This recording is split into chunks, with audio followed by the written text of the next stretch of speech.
Music is the soundtrack of our lives.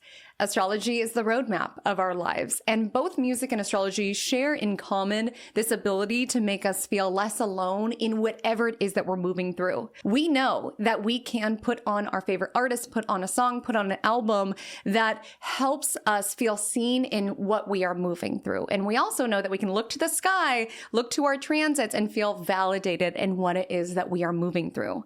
And when it comes to our favorite artists, our favorite bands, our favorite singers, oftentimes their body of work chronicles and documents what it is that they're moving through. By the same token, their transits also represent what it is that they're moving through as they navigate this earth experience. And so, of course, there's an overlap. Of course, the music that they create will document and chronicle some of the celestial seasons that they are moving through. And when it comes to a rite of passage as monumental, as instrumental, as life-changing and life-defining as a Saturn return, you can imagine that there is oceans of musical content that documents this major era within their lives.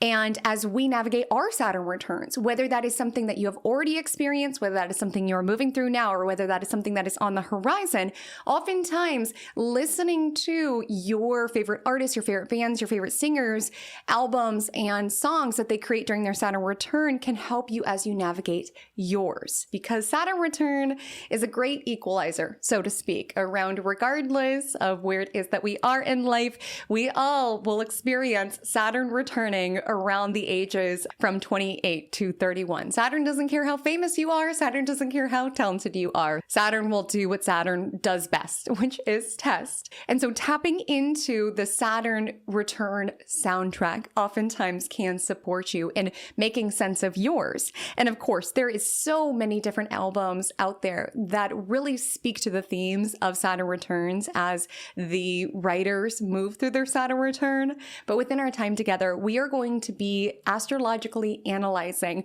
4 albums, 4 artists, 4 Saturn returns in order to unpack how the Saturn return themes are alive within this body of work and how these albums exemplify their Saturn return. Because not all Saturn returns are built equally. While we all experience similar themes around a Saturn return, dependent on the sign Saturn is in, the house Saturn is in, the aspect Saturn is making, it will have its own unique testing up its sleeve. So we are going to look at these artists' songs, albums, lyrics, and see how it ties into their natal chart, their natal Saturn. And within some of these artists, some were aware of their Saturn return. Some even explicitly mention their Saturn return within their albums, within their songs, within their interviews, which is the case of the first artist that we are going to look at, Kevin Parker, also known as Tame Impala, and his Saturn return soundtrack, which was the album Currents. This album was released on July 17th, 2015. Now, Kevin Parker is the only artist that we'll be diving into today that I do not have an exact time of birth, at least one that I feel confident enough in to proclaim here. So we are going to be looking at the overall themes of his Saturn, what we know about his chart, which we know that he has Saturn in Sagittarius placed at 7 degrees, which of course he was in the midst of a Saturn return with the writing and the debut of his album Currents. And he explicitly mentions this in an interview. He said, quote, "I've been doing a lot of reflecting on my life in the past and what's ahead of me. To hear that a Saturn return is actually a well-known thing, a huge time of transition for people at this age was fascinating," he says. "I was halfway through making the album when I heard about it, and it gave what I was doing a lot more meaning. Suddenly, things make sense." And if you are not familiar with this album, this is like the quintessential life is moving and changing and I'm growing up album. The artwork even kind of encapsulates this overall motif within the album around being kind of sucked into a portal, sucked into a vortex where your life is transforming, where you are transforming, and you don't know who you're going to be on the other side. You don't know what your life is going to be at the other side, but you have to surrender. You have to let time do its thing. You got to let Saturn do its thing. And while many songs on this album represent some of these Saturn return themes around changing, yet remaining the same, there's like a interesting through line in the album Currents around that. around I'm changing, I'm evolving. I mean, literally has a song on the album called Yes, I'm Changing. But other songs like New Person, Same Old Mistakes represent that, yes, your life is transforming into something that you do not recognize. You are transforming into something that you don't recognize. But there's still this core through line around you are who it is that you are. And sometimes you reach certain checkpoints in life where you recognize that you are making the same old mistakes. And so this album absolutely represents this energy around it's possible to change. He even has a line that says, they say people never change, but that's BS. They do. And a lot of times Saturn Return is this cosmic invitation to kind of buck up and face yourself, look yourself in the mirror, recognize where it is that you're perpetuating the same cycles and potentially shift your ways, change your ways. It also tends to be a crystallizing where you feel the stacking in the building of same old mistakes. And a lot of times, like in the case of Kevin Parker and this album, that will show up within external shifts within your life, especially if it's not built on solid foundation. So while this album talks about a lot of these overall themes of growing older and changing and all of these things, there's a huge theme around the dissolution of a relationship, which is not the case within everybody's Saturn return story. Some people get married during a Saturn return. It just tends to be a time that we really recognize what it is that we're committed to and what it is that we're not. And keeping in mind that Kevin Parker's Saturn is placed in Sagittarius, which is our big picture vision that we're moving through. And within the album, Yes, I'm Changing, it talks about having to leave a relationship behind because there's no just big picture vision available in the context of the relationship. So I'm going to read some of the lyrics from the song. Yes, I'm changing. Yes, I'm gone. Yes, I'm older. Yes, I'm moving on. Very Saturn return coded. There is an invitation there. And if you don't think it's a crime, you can come along with me, which is this kind of insistence around this is the big picture vision that I'm building. If you're able to change and evolve and grow towards this vision towards me, great. But if not, it's not sustainable and we need to part ways. Life is moving. Can't you see? There's no future left for you and me. No big picture vision that we're building, that we're moving towards. Sagittarius, the sign that Kevin Parker has his natal Saturn in, is the Archer. So it has its arrow pointing in the distance. So there tends to be a reckoning when it relates to Saturn in Sagittarius around what is your overall vision and are you moving towards it? And are you making the sacrifices necessary in order to continue to move towards that vision? Continuing on, I was holding and I was searching endlessly, but baby, now there's nothing left that I can do. Saturn return a lot of times makes us grow up in a sense around we have to recognize the limitations of our own finite resources. We have to recognize the passage of time and we just have to recognize when something is not working. And I really love this song and this line particularly. There is another future waiting there for you. You know, sometimes when we feel like we need to bend our own big picture vision in order to acquiesce to a relationship or anything that is not really part of our journey, we also keep that person away from their future. And it's hard if you've gone through a breakup like one that he details within this record to have someone who's like, no, please, like we need to stay together. Like, what do you mean it's not going to work? What do you mean we can't build towards this vision? But you have to recognize to a soul level, if it's not in alignment with your highest and best good, regardless of what the person says, it is not in alignment with their highest and best good too. There is another future waiting there for them. And the more that you bend and acquiesce to where it is that your soul is being called and where your growth is taking place, the more you also keep that person towards their happiness, towards their big picture vision, regardless if they're conscious of that at this particular moment in time. It doesn't do any good within relationships to fundamentally suppress where it is that we are being guided. And there is another future available for you and available for that person that's going to be the best for all parties involved. Yes, that can be heartbreaking to recognize no matter how much I love this person, there's no future left for you and me. Like it's just not there. And there is another future waiting there for you. Even if you don't see it right now, you have to trust in that because I know I'm being pulled elsewhere and spirit universe doesn't do that unless there's another future waiting there for me and another future waiting there for you. Continuing on, I saw it different. I must admit, I caught a glimpse. I'm going after it. Very Saturn in Sagittarius coded. And within this line as well, arise and walk, come through. A world beyond that door is calling out for you. It's such a beautiful song because it just speaks about this energy around I'm changing. It's not a crime. I'm getting older. I'm recognizing what my big picture vision is. And that energy around just recognizing, regardless of love and memories and time, it's just not working. You know, Saturn return can be filled with that sort of melancholic realization around what in our life is just no longer aligning, no longer working. And you'll see within a lot of Saturn return music, even outside of the artists that we're talking about today, a lot of times with Saturn return, there just is this recognition around what is no longer in your control.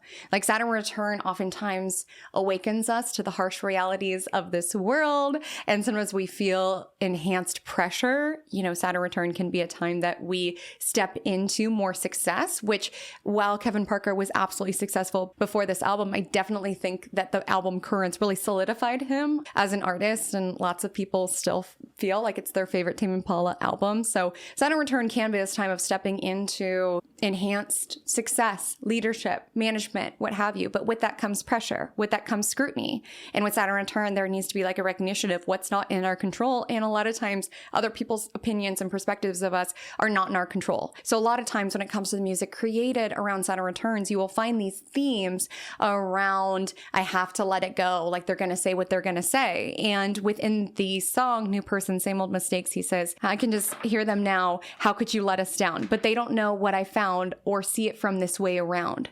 You know, Currents is an album that also feels like a spiritual awakening, which is very Saturn and Sagittarius coded. There's a song on there called Past Lives, which talk about like, I feel like I've known you from a past lives. And even that, they don't know what I found, like spiritually, soulfully. And with Saturn and Sagittarius, oftentimes connecting to your own big picture vision, connecting to your own sense of faith and meaning will entail letting people down. They will want you to play into their own visions. And there needs to be a defending of your own vision and what's important to you and what it is that you want to build. And people will not understand the way that you see the world after an awakening like this. And within this album, he says, feeling it overtake all that I used to hate. Within interviews, Kevin Parker talks about this, and he talks about how he used to harbor strong distaste for the Bee Gees and went on a reality bending substance. We'll say he listened to the music and it came alive for him in a way where he started to love it. So again, feeling it overtake all that I used to hate, like Saturn return can be that way, where sometimes in our youth, or just even if we think about Saturn and Sagittarius and just the devout energy around being so firm and solid around this is what's right and what's wrong, this is what I like and what I don't like, being very crystallized within our beliefs. Like sometimes with Saturn return, it really asks, what is it that you believe in? And again, that's like a minor example around, you know, liking or not liking the Bee Gees. But sometimes, especially in youth, when we're a little bit more like, oh, that's not cool, I don't like that, we hold these particular beliefs for ourselves. And during our Saturn return, we are being asked to question it around, do you, or were you just programmed to feel that way? Did you not give it a chance? So sometimes that can also be a theme as it relates to Saturn return. And then within this song, he says, feel like a brand new person, which is very Saturn return, but you make the same old mistakes. There is such an interesting component to a Saturn return of that, where it makes you recognize all that you've been up to this point, but who it is that you are going to be moving forward. And it makes you recognize where it is that you're perpetuating certain cycles, perpetuating certain loops, as well as where there's just certain realities of life. There's just certain facts of life around certain themes that are hard. You know, Saturn return energy just awakens us to this new level of harshness within this physical experience. And there tends to be a recognition around this is the way that I am. This is the chart that I have. This is the destiny that I have. And of course, there's things in my hands that I can change and that I can take accountability for. But there's also recognition around, you know, I make the same mistakes. I have the same chart.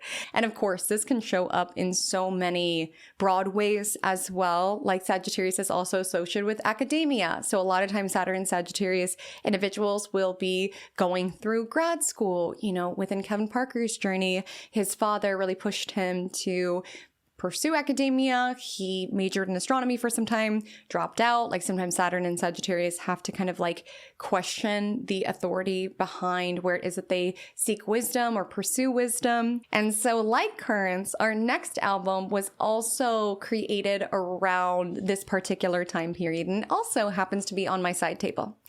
So the next album that we are going to be discussing is Lana Del Rey's Ultraviolence, which was released on June 13, 2014, and lives were changed.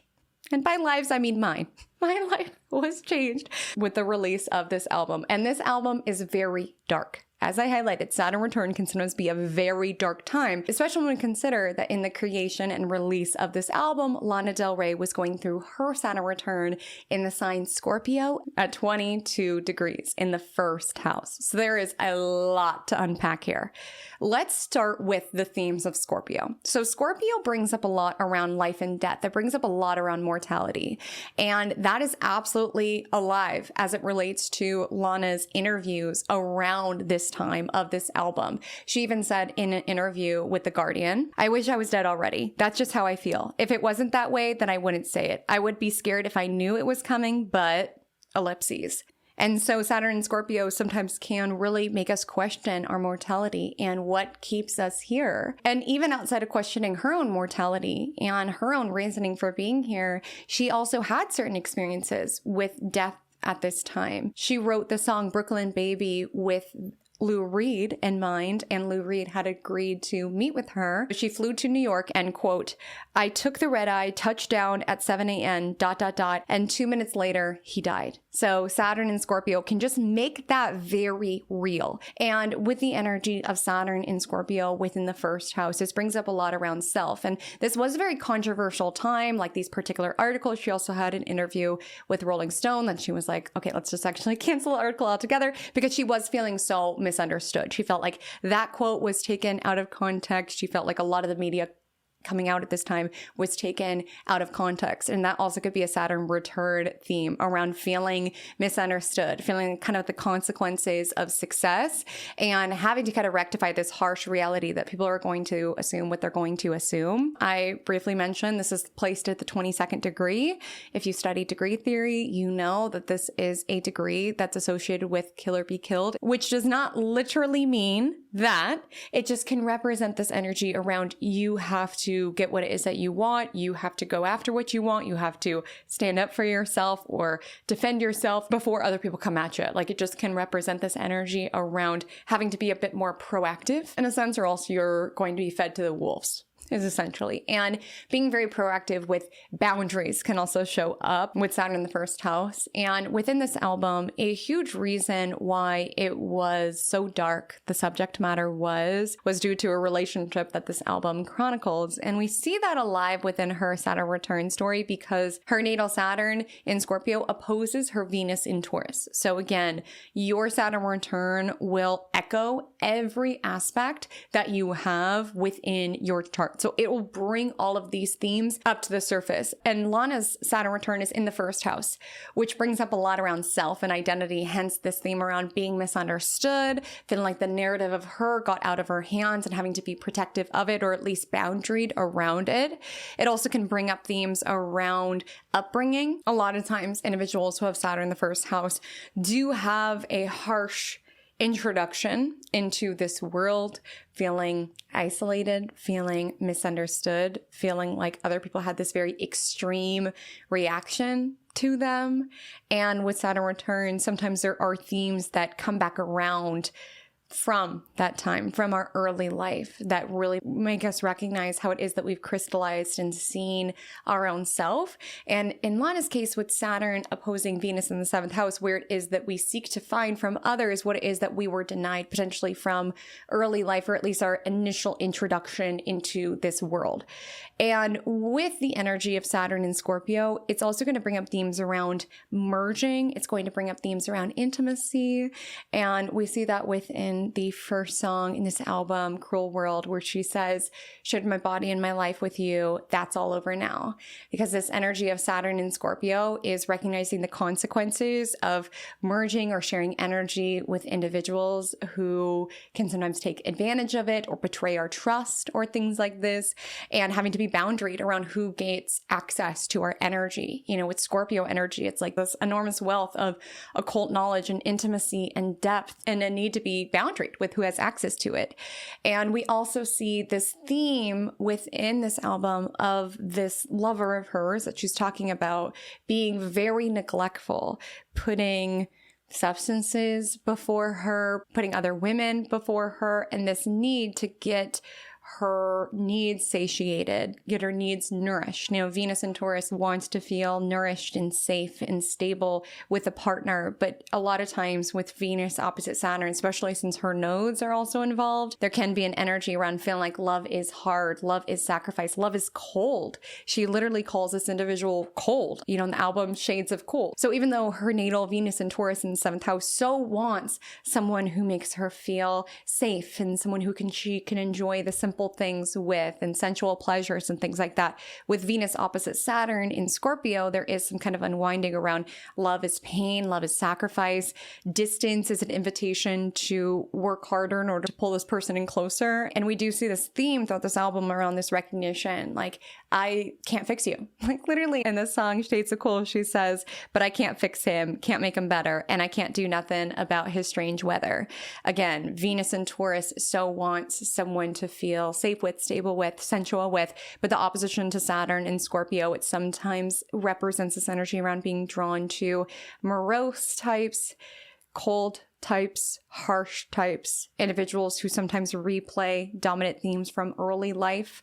And with Saturn in the 1st house, like an overall theme is I'm only responsible for myself. Like no matter how much I love this person, I cannot fix them. I can't make them better. It is a recognition that she arrives to. She says in Shades of Cool, hi, neglectful lover, you're crumbling sadly, you're sadly crumbling. And so it's this recognition around, I love you and I want to pull you into this Venus Taurus 7th house energy around being comfortable and cozy with one another, but I am only responsible for myself with Saturn in Scorpio. And that's hard to choose ourselves. That's hard to be responsible for ourselves. That's hard to recognize I can only do so much.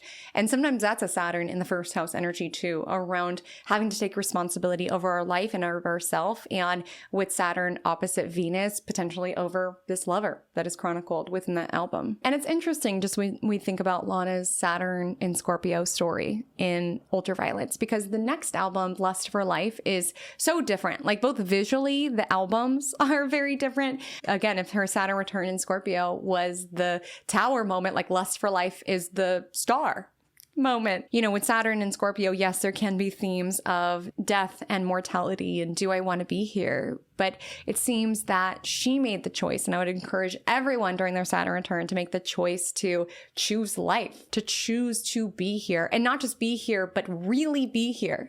Like really commit to this life and your gifts and your passion and your potential and your Saturn, and to ignite your lust for life. Choosing happiness, choosing joy, choosing life, which is represented in both the title as well as the cover, where she's smiling, you know, allowing outdated parts of herself to die out, allowing herself to face all of these questions around mortality and choosing to be here around, if I'm going to be here, I'm going to really be here. And I'm going to strive to do good in the world, just with the political themes that she got into in this album, as well as choose to break loose of certain patterns. You know, the song Get Free off Lust for Life is very like post Saturn return coded, because just this energy around, I've been doing the same thing and am I finally going to get free? Saturn returning in 1st house, only I can do it for me. And she says in that song, which again is not explicitly linked to the Saturn return, but I think it's interesting just as the album after, she says, sometimes it feels like I have a war in my mind. I mean, Saturn and Scorpio in the 1st house, sometimes being our own worst enemy, being very self-destructive can be a theme here. And she talks about in that song, getting out of the black and into the blue. And it's meant to represent getting out of this pattern of self-destruction and living in accordance to other people's roller coasters and ups and downs, and moving towards the blue, which blue can be joy, joy, peace, serenity, life, whatever it is that you want to think about it. But even getting out of the black, the album cover of Ultraviolence, into the blue, like the bright colors of Lust for Life. It's just interesting to dive into. Gosh, her chart is so fascinating. I could really do a deep dive into it. And I love that we have exact time of birth. Literally, Astro Twitter was changed the day that Lana Del Rey tweeted herself her birth time. Like, that was the confirmation that Astro Twitter lived for. So we are able to pull more information about our Saturn return and also about her chart. But it is time to transition into our next Saturn return soundtrack analysis, which is the No Doubt album Return of Saturn. Of course, had to talk about this. Of course, No Doubt is a band, but I chose to focus on the chart of Gwen Stefani as she was the main writer on this album. And I did choose songs that she is quoted and documented to have had the lead. So this album came out April 11th, 2000, and it was written and put out there while Stefani was having her Saturn return in the sign Taurus. And as the name of this album indicates, this is all about this really harsh season of life, whether that entails breakups, as we see in different songs here, comparing ourselves to our lovers, new girlfriends, and things like that, like having to acknowledge these harsh Saturn realities. And she is a Saturn in Taurus. It's conjoining the IC within her chart in the 4th house, and it is more influential within her chart because she is a Capricorn rising. So she's ruled by Saturn. So this was a major crystallizing. This was a major, essentially defining time within her life, within her career.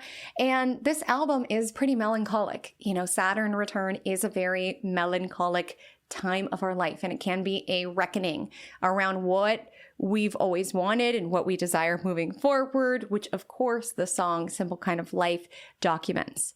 Within the song Simple Kind of Life, Stefani is questioning being a mother, stepping into parenthood, and how that's been something that she's always wanted. And suddenly she's at this point in time where this simple kind of life, this vision of simplicity, is suddenly very hard, is suddenly very scary, or seems very laborious, or seems very challenging, or at the very least, very rife with very real sacrifices. You know, Saturn return really brings that to the surface. And with her Saturn in Taurus, I mean, Simple Kind of Life is just like right on the nose, because Taurus does govern the simple things. It governs what it is that we invest in. It governs stability, security, simplicity. And the recognition around Saturn return, because it just opens us up to a much more real interaction with the world and the harshness of it, the challenges of it around, it's not so simple, is it? You know, within the song, Stefani talks about how she's always wanted to be a mom. That's always something that she's wanted within her journey. And she talks about it in interviews as well. And she met this point in time where the biological clock is ticking. You know, Saturn return is this recognition of time and the passing of time and age. And suddenly this vision that she had seems incredibly complicated, because it is. There are sacrifices in store. And while Saturn return can be an immense time of crystallization, with Saturn returning in Taurus, crystallization around our finances, our stability, our security. It's also this recognition around what it is that we sacrifice in order to build towards this simple kind of life. And then oftentimes what we idealize, you know, I'm going to meet my husband and have my children. It's like you get to this point where it's like, oh, it's not so easy. You have to pick the right partner. You need to build a home environment in such a way. Her Saturn return in Taurus conjoins her IC, which brings up a lot around ancestry, generational programming, the family that we come from, the family that we create. Sometimes there's certain themes around how it is that we were raised, and a recognition around what we want to pass on to our little ones and what cycles we want to end, and sometimes like a heaviness or even like a karma associated with it. So it's not so simple. Even if we've known something, or if we feel this pull within our chart to do something within this life, a lot of times there is a pressure around it. There are challenges around it. There's labor around it. There's timing around it with the energy of Saturn. And she says within the song, now all of those simple things are simply too complicated for my life. It's like with Saturn in Taurus, it's wanting the simple things, a roof above our head, right? With Saturn on the IC, a family unit. And as time goes on and you become more and more aware of reality and what it really contains, it's like, much more complicated than we would have imagined when idealizing it. You know, Saturn return is this equalizing energy in that it tends to kind of strip off the rose-colored glasses and make us really take a good, harsh, long look at our lives. She also says in the song, how did I get so faithful to my freedom, a selfish kind of life? You know, Saturn in the 4th house, oftentimes there can be a responsibility over family, over the family that we create, as well as just a harshness around our own emotional state. And coming back to our roots, you know, she says, when all I wanted was the simple things, a simple kind of life. You know, Saturn coming to the IC can sometimes be this energy around what is it that you really want to your core? What's really going to make you happy? You know, Saturn return can be a time around not necessarily feeling so happy, which absolutely is chronicled on that album, but having to take a responsibility of our own happiness in some sort of way, or of our own family life in some sort of way. And it's interesting because even outside of family themes and home themes, IC also comes back down to our roots. Like I said, our emotions, who it is that we are to our core. It is the most sacred, private part of ourselves. And the next song that we'll be talking about from this album is called Magic is in the Makeup, which I love. Very Saturn returning in a Venusian sign. Venus governs beauty. And Stefani actually said that it's one of her favorite songs that she's ever written. And within it, it talks about kind of being stripped bare or coming back to the core, which a lot of times can be Saturn return energy, where it tends to strip us from anything artificial, anything that we have worn to mask or to hide, and kind of bring us back to our core. And that's not always literal around taking off makeup, right? But it serves as a great symbolic motif in this song around this energy of feeling like you need to hide or camouflage who it is that you really are. And with Saturn return, it kind of brings us back to your core around like, who are you?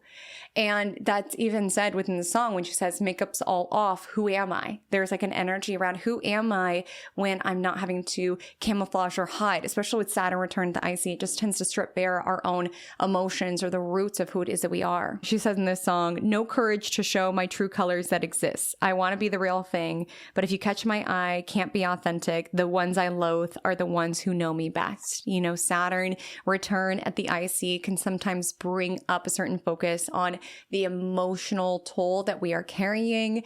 The fear of being emotionally vulnerable can come up, especially with her being a Capricorn rising. This song is also very Libra sun coded, which she is, but dialing in particularly to the Saturn return in Taurus energy could be sometimes feeling the weight of our own emotions, as well as the pressure around opening up, being vulnerable, being authentic. But Saturn return tends to make us strip bare around who it is that we are to our core, and like taking off the makeup, so to speak, psychologically, in order to question who is it that I really am and what really makes me happy, what really is going to satiate and feed me. When we think about Saturn and Taurus on the IC, what is it that I really want to build in terms of my family, in terms of my home, in terms of my happiness, really? And like we talked about with Stefani, Saturn return can be a time of stripping off the rose-colored glasses, right? Having to get real. And that is particularly noteworthy when we have someone who has their Saturn returning in Pisces, which is the case for the next artist that we will discuss, Ariana Grande and her Saturn return album,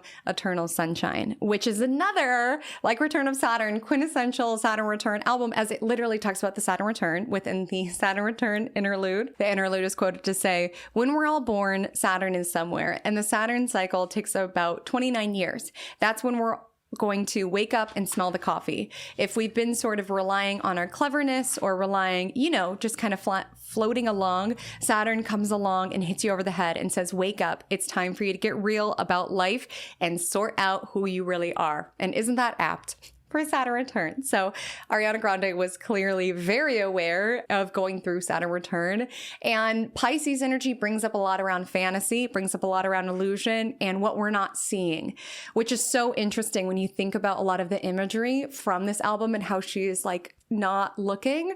You know, Eternal Sunshine, the movie that this album is named after, is a film where the character literally erases her mind to forget about a love relationship, which again, Pisces energy is kind of around delusion and where it is that we've been deceived because we have not seen clearly, but also being very intentional around what we're seeing within our reality and where we can eternal sunshine someone around, you do not exist. I'm cutting you out of my own around story. So within the title track, Eternal Sunshine, Grande says, "So I try to wipe my mind just so I feel less insane. Rather feel painless. I'd rather forget than know."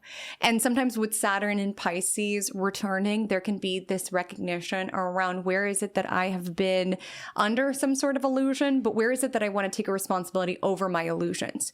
You know, I'm also a Saturn in Pisces native, and I do think it's very powerful to shape the narrative around what we allow something to mean, around if there is someone who has hurt us, who has betrayed us, who has deceived us. Again, it's not that we need to eternal sunshine and wipe them from our brain, but it's choosing to exist within a reality around, I will not give you that power of being that relevant within my story. And I think that is something that's reflected within this album, as well as just the energy of having to get real around what we've ignored, you know, wanting to see the best in things, wearing rose-colored glasses, you know, illusions owning us rather than us owning our illusions. Can be very Saturn return coded. And Grande said in an interview with Zane Lowe from Apple Music, she talks about how this was a period that made her really listen to her intuition. She's quoted saying, "In all seriousness, I think I learned that I wasn't really listening to myself in a lot of areas where I could have been. It's like my nervous system was screaming at me to make certain changes for a long time, but I think I was the kind of person who wasn't listening. I tried to listen to it more." So again, there's like an interesting theme around, I don't want to know versus like, I need to know, I need to look at this, I need to acknowledge it. Because with Saturn and Pisces, it could be, I've idealized this, I've romanticized it, I need to see it clearly. And with Saturn and Pisces, the consequences that show up around us not listening to our own intuition, our own inner knowing. Pisces is a very psychic sign. And I find it fascinating that she talks about her nervous system, being that her natal Saturn is in her second house. She, like Stefani, is also Capricorn rising, so it's also very noteworthy for her. But her Saturn opposes Mars in Virgo, and so that also can bring up themes around our nerves altogether, and where it is that with Saturn and Pisces, we are not listening to our own intuition, and sometimes like the consequences of that around not wanting to see certain things and then having to see it. So it's such an interesting album around being blissfully ignorant in ways that serve us, as well as having to face certain things that maybe we've ignored or were blissfully ignorant to. And that's also somewhat reflected in Eternal Sunshine when she says, "Won't break, can't shake, this fate, rewrite, deep breaths, tight chest, life, death." Again, Saturn return can sometimes make us recognize time, how we're spending it, how it's going by, age, how it is that we're growing up, sometimes even themes around life and death. Again, Pisces represents end of life, whereas Scorpio, like in Lana's chart, is literally that phoenix energy, that resurgence, that rebirth. Pisces energy is the bridge between this physical plane and what is beyond, hence why it's so connected to intuition. So with Saturn and Pisces, it's this energy around recognizing the things that we ignore can put us in harm's way with the opposition to Mars and Virgo, or the things that trigger our nervous system. Like there is a heaviness to it around being in environments where we are not feeling safe and our intuition knows that we're not safe. Even if we don't know exactly why, that is signaling something. And sometimes it can bring us to a place where it literally is life or death. Like it is that serious. Sometimes Saturn return gets to that point where it's like, I need to seize my life because parts of me is dying. So that's also a Saturn and Pisces theme. And Grande, like we talked about with Lana, also faced a lot of scrutiny at this time as it relates to press. And in her song, "We Can't Be Friends, Wait for Your Love," she talks about this energy around having to deal with being misunderstood. She says, quote, "I didn't think you'd understand me. How could you ever even try?" Again, Pisces energy, because it is that bridge. There's a lot that shows up in very mysterious ways. And so sometimes it could just be this recognition or this surrender around people are going to have their own misunderstandings or projections, even with the energy of Pisces. And that Piscean make-believe imagination energy finds its way onto "We Can't Be Friends, Wait for Your Love," when she says, "We can't be friends, but I'd like to just pretend." Again, this energy of make-believe. I don't want to see what I don't want to see, and I want to live in my own fantasy dream world. I recognize how not seeing red flags, not listening to my nervous system has been detrimental and even dangerous in the past, but I'm just going to pretend in order to protect my peace. And there also is an energy around having to protect our energy that's alive within this album. She says in Yes and protected sexy discerning with my time. I believe there is a focus on boundaries during Saturn return. And in We Can't Be Friends, Wait for Your Love, she says, I don't want to tiptoe, but I don't want to hide, but I don't want to feed this monstrous fire. Just want to let the story die. Like, I don't want to play into it. I don't want to correct the narrative. People are going to envision me in however way. They're going to paint me in whichever light. She even says, know that you made me. I don't like how you paint me, yet I'm still here hanging. Not what you made me. It's something like a daydream. Again, this energy around what's real, what's not. She even says on the album, the deluxe version, I believe, she's like, I can't believe this happened. I love that she says, for now, it's only me, and maybe that's all I need, because that is a theme of Saturn return, is recognizing that we can only really rely on ourselves, where of course we'll have close connections throughout our life, but Saturn return is sometimes it's just that harsh recognition that we can only depend on ourselves. And her story with Saturn in the second house is a lot around self-worth and finding the worthiness in order to choose ourselves and be protective with our time and energy, which feels like it's very much alive on this album. So my loves, I would love to know below, what is your favorite Saturn return soundtrack? How are the themes alive in those albums? Did you like this video? This is outside of what I typically do, but these are some of my favorite albums. And you know me, my nerdy astrologer brain is just always looking out for the themes around how the astrology comes to life. I think it's a beautiful way for us to learn and understand the ways that astrology works within our life and the ways that it is reflecting what the artists that we adore we're moving through, going through. So do let me know if you liked this video, if you want a part 2, anything else that you would want a video on. I am all ears. If you are new to my cosmic corner of the internet, hi, my name is Haley Comet. I have a weekly horoscope podcast called Magic Monday. I would love to see you there. We talk about the astrology of every week, aka the celestial soundtrack of your week, what's happening in the background, and how it is that you can understand it, how it is that you can dance with it in order to experience more magic within your life. So love to see you back here. It's published every single Sunday on YouTube, as well as on any podcast streaming platform. But until we meet again, stay magical.